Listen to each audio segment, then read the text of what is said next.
और चलिए यहाँ से सीधे आम आदमी पार्टी की प्रेस कॉन्फ्रेंस का रुख करते हैं, जहां गोपाल राय क्या कुछ कह रहे हैं वो आपको सुनाते हैं। कल उनके सभी साजिशकर्ताओं को मुंह की खानी पड़ी है। 6 महीने से आपने बार बार सुना होगा अरविंद केजरीवाल जी को गिरफ्तार क्यों किया। भारतीय जनता पार्टी के सारे नेता एक ही बात दोहराते हैं, 9-9 सम्मन भेजा, 9-9 सम्मन भेजा, 9-9 सम्मन भेजा, और अरविंद केजरीवाल पूछताछ के लिए नहीं आए, इसलिए उनको गिरफ्तार कर लिया गया। कल कोर्ट के सामने ये बात आई, संजय सिंह को एक भी सम्मन नहीं भेजा गया। अचानक बिना सम्मन भेजे ईडी संजय सिंह जी के घर में घुसी और 5-6 घंटे बाद उठा करके लेके चली गई। 6 महीने जेल में रखा और निकला क्या? कोई सबूत नहीं, कोई मनी ट्रेल नहीं, 6 महीने में कुछ भी नहीं मिला। कल ईडी के सामने बोलने के लिए, ईडी कोर्ट के सामने ईडी को बोलने के लिए कुछ भी नहीं बचा था। यह है इस पूरे केस की सच्चाई। और इसी तरह से षड्यंत्र करके हमारे सभी नेताओं को, और इसी तरह के षड्यंत्र करके दिल्ली के मुख्यमंत्री को भी बिना एफआईआर, बिना किसी आरोपी के आप मुख्यमंत्री को उठा करके आपने जेल में बंद कर दिया।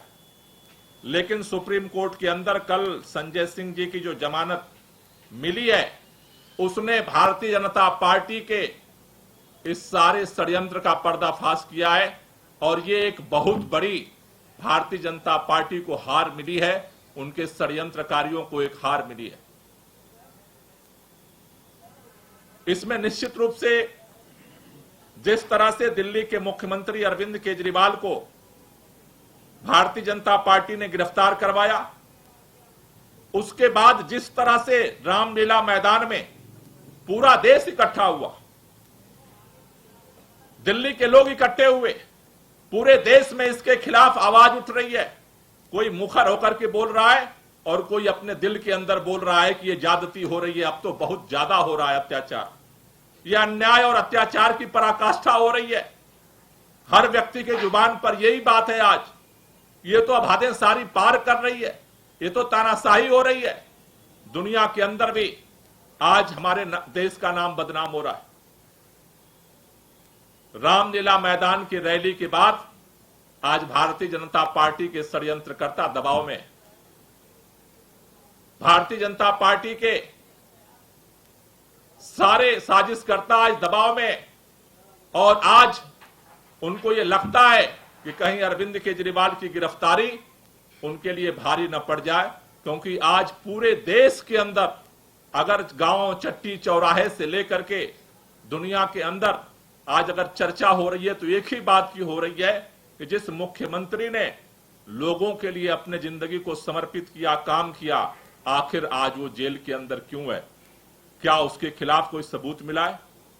क्या उनके खिलाफ कोई सजा हुई है कोर्ट में? नहीं। निराधार, जिस तरह से संजय सिंह को निराधार केवल आरोपों के आधार पर तिहाड़ जेल में 6 महीने बंद रखा गया, उसी तरह से आज दिल्ली के मुख्यमंत्री को भी केवल आरोपों के, और आरोप लगाने वाला कौन है? आरोप लगाने वाले वो व्यक्ति हैं जिसको डरा करके, धमका करके भारतीय जनता पार्टी ने और केंद्र सरकार ने, मोदी सरकार ने जिस तरह से लोगों को डरा करके, धमका करके और बेवजह फर्जी बयानबाजी लिखवा करके और गिरफ्तारी की है। आज भारतीय जनता पार्टी में कल सुन रहा था, भाजपा के प्रवक्ता सारे एक बात कह रहे थे, देखो ईडी कितनी निष्पक्ष है, देखो संजय सिंह की जमानत मिल गई, ईडी निष्पक्ष है। शर्म नहीं आती है? 2 साल से एक टेप रिकॉर्ड बजाते हो कि जमानत क्यों नहीं मिल रही है, जमानत क्यों नहीं मिल रही है, जमानत क्यों नहीं मिल रही है, जमानत नहीं मिल रही है इसलिए तुम बेईमान हो। और अब जमानत मिल गई तो कह रहे हो ईडी निष्पक्ष है, तुम तो बेईमानी हो। अब जमानत, संजय सिंह की जमानत उनकी ईमानदारी का पैमाना नहीं है, ईडी की निष्पक्षता का पैमाना है। थोड़ा तो शर्म करो। पाप का घड़ा भर रहा है। हम बचपन से ये कहानियां सुनते हैं कि जब आशीर्वाद लेकर के, वरदान लेकर के किसी को ताकत मिल जाती तो सत्ता के अहंकार में चूर हो जाता, फिर वरदान देने वाले को ही उसके समाधान का रास्ता निकालना पड़ता है। रावण को भी वरदान मिला था लेकिन सत्ता का अहंकार हो गया।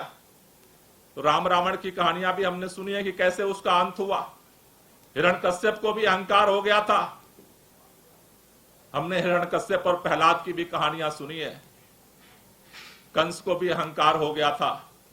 इस देश के अंदर जब जब सत्ता जिसको मिली है और सत्ता के अहंकार में चूर हुआ है, उसने सबको खत्म करने का अभियान चलाया। इतिहास लेकिन गवाह है कि खत्म वही हुआ है। 31 मार्च रामलीला मैदान से भारतीय जनता पार्टी की उल्टी गिनती शुरू हो चुकी है और पूरी भारतीय जनता पार्टी आज इस दबाव में है, क्योंकि अब जनता के दिलों में एक ही आवाज उठ रही है, ये अब हदें पार हो रही हैं, ये तानाशाही का इंतहा हो रहा है और इसके खिलाफ ये जो लड़ाई शुरू हुई है, ये लड़ाई जारी रहेगी।